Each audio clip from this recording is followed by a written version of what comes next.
Vamos lá. Primeiro de tudo, eu posso dizer assim, sou gaúcho, né? Sou de Porto Alegre. Não moro em Porto Alegre desde os 19 anos. Isso, desde os 19. E já que é pra contar a história, eu vou contar. Então, Pode, fica à hoje vontade. eu vou Fica- pra Manaus. Tenho duas etapas aqui. Então, eu acho que foi... Não, com 17, depois de ter me formado na escola, comecei a estudar administração. E surgiu a oportunidade, trabalhava com eventos desde os 15 anos, comecei cedo e sempre por mim. E daí eu acho que isso aí vem um pouquinho de vínculo com as milhas até, porque eu costumo dizer que eu era aquele, como é que eu posso dizer? Aquele filho meio rebelde que queria fazer o seu. Na verdade, eu sempre busquei a minha independência financeira desde cedo. Então isso é muito da minha identidade. E as milhas vieram nesse propósito. Então, com 17, desde os 15 eu trabalhava com eventos. Bateu 17, eu já estava ali fazendo faculdade, não tinha certeza se era o que eu queria, fazia administração. Meu pai me chamou para vir para Manaus, que ele tinha uma empresa aqui. Aí vim para Manaus, gostei muito, fiz excelentes amizades aqui, fui muito bem recebido, que eu acho que é uma dos principais pontos dessa cidade. Qualidade, né? A recepção é incrível. O calor do Manauara, né? Exatamente, isso é totalmente diferenciado. Então, eu chegando aqui com 17 anos, foi algo que, assim, mexeu muito comigo, porque eu fiz em 3 meses, eu morei exatamente 3 meses aqui, trabalhando com meu pai.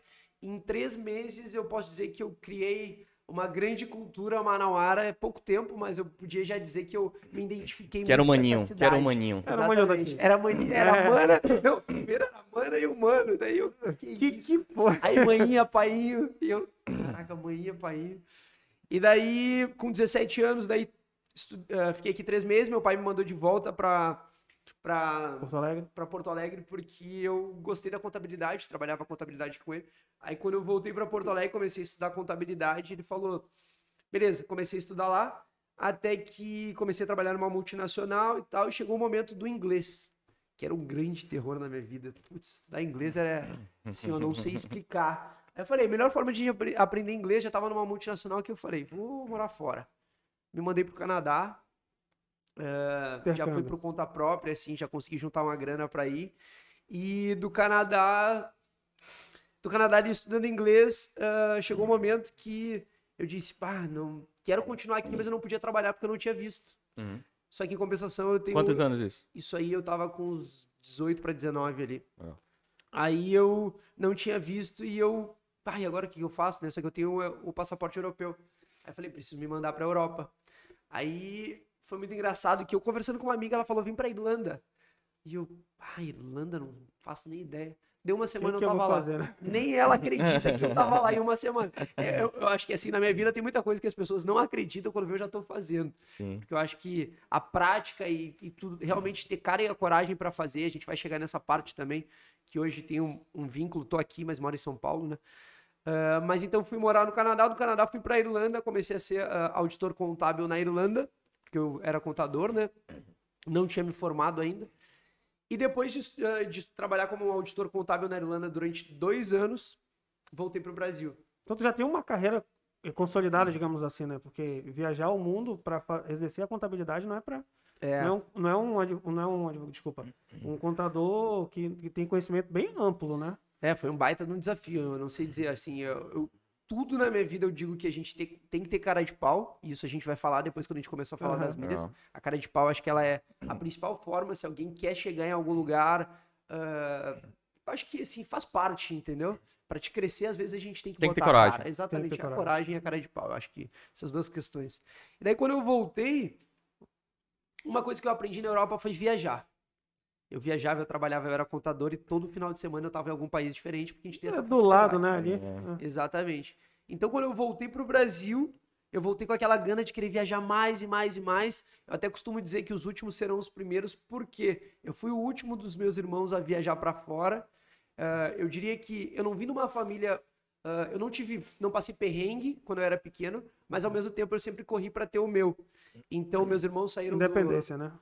Independência. E os meus irmãos começaram a viajar para os Estados Unidos com 14, 15 anos. Eu saí com 19 a primeira vez do país. Então, mas também, eu saí com 19, mas hoje eu sou o que mais viajei deles. Mas tu tem assim, como é que é a mentalidade? A tua mentalidade é diferente dos teus irmãos ou... Não sei explicar, realmente talvez eu tem seja todo mais mundo aventureiro. talvez. Porque só do fato de tu começar com 15 anos e tu ter o... A gente conversou isso até com o Djalma. Foi. De estar tão novo, já tendo essa visão de, olha, eu quero o meu com 15 anos. A gente falou que com 15 anos... Eu queria saber de... Não sabia nem o que ia fazer. Eu sabia que eu queria ser advogado, mas o que eu ia fazer da vida? Não. Então, tipo assim, tu já tinha uma mentalidade, talvez eu digo de sucesso. Eu gosto de falar assim porque o cara quando começa cedo, não importa a idade que ele vai começar, mas quando ele tem a mentalidade de sucesso, que ele vira a chave, ele vai atrás e é isso. Que nada para o cara. Que nada para o cara. Explica o fato de tu estar na Irlanda e que ninguém acreditava. Falou, tô na Irlanda. Meu irmão, eu vim, eu sou executor. Tô aqui na Irlanda. E foi um baita... Eu acho que assim, morar fora, todo mundo deveria ter essa oportunidade na vida. Que meus irmãos, eles só viajaram, não moraram, né? Então, eu acho que assim, uma das coisas que mais me desenvolveu foi ter morado fora, porque cultura diferente, experiência de vida, e lá tu tem que fazer o teu. Tu é obrigado, ninguém vai fazer por ti. E eu posso dizer que hoje, eu cheguei numa empresa, eu comecei trabalhando como garçom, como qualquer pessoa. Para aprender o inglês, o garçom é a melhor coisa, porque tu é obrigado a falar. É obrigado a falar. Então, fui evoluindo nisso, até que surgiu a oportunidade, que daí eu posso dizer que eu sou uma pessoa de sorte também. Isso eu não tenho como dizer que não. O meu pai tinha um amigo em São Paulo que conhecia o dono de uma empresa na Irlanda. Qual é a chance disso acontecer? Oh, nossa. E tu tá na Irlanda ainda, tem essa, né? Mas daí vem um ponto que eu acho que é importante. E talvez muitas pessoas tivessem tido a oportunidade que eu tive. Mas eu, com inglês de restaurante, eu poderia ter dito, caraca, mas eu não vou numa reunião numa empresa, vai dar ruim. Mas eu falei, não, eu vou pra essa porra. Desculpa. Tu não tava capacitado, né? Não tem problema. Não tem problema. Tu não tava capacitado, mas ainda assim topou a empreitada. A cara de pau e a coragem. Exatamente. Cara, eu sei que, final das contas, comecei a estudar um pouquinho dos termos contábeis e tudo mais. E fui pra reunião. Daí ele fui pra uma segunda reunião e a terceira reunião foi com o gerente da minha área. Aí já não era mais com o conhecido. Sim. Aí consegui, eles me deram 3 meses de contrato, depois 6, depois 1 ano. Até que as coisas foram. E vocês querem saber dessa história? Eu posso contar? Fica à vontade. Nesse meio tempo, daí voltei pro Brasil. Fui demitido, na verdade, da empresa pelo fato de que eles estavam tendo redução e quem é que ia sair? O Júnior. Sim. Normal. O principal, normal, É a vida. O corte sempre vai começar nisso. Sim. O estagiário, o Júnior e tal. Aí fui cortado, beleza. Aí eu falei, vou voltar pro Brasil. Fiz mais umas viagenzinhas, antes voltei. Aí quando eu voltei, sempre naquele intuito de tentar mais uma vez, eu falei pra minha mãe, só me paga a minha passagem. Só paga a passagem, que eu vou voltar lá e agora eu vou conseguir, eu vou morar lá pra sempre. Caramba. Eu me lembro muito bem de um detalhe também. Naquela época, eu não conhecia nada sobre milhas. Mas hoje eu sei qual é a tela do Smiles. Ou seja, e eu lembro que naquela época ela comprou minha passagem com milhas. Ou seja, olha só. Ela deu o primeiro passo pra ti. Já existia. Naquela época eu não sabia o que era isso. Eu só sabia que existia. E depois a gente vai entrar um pouquinho nesse detalhe de quando eu voltei pro Brasil. Mas em resumo aí, só para não prolongar muito essa história do contador, voltei pra Irlanda, comecei a trabalhar num Subway. E o Subway, por incrível que pareça, ele era do lado do prédio da empresa que eu trabalhava. Olha. Resumo, comecei a trabalhar no Subway de caixa. E daí comecei a encontrar meus ex-colegas de trabalho. Eles, voltou e tal, sim, tô aqui. Daí eles pegaram e me lançaram, olha, daqui uns dias vai surgir uma vaga.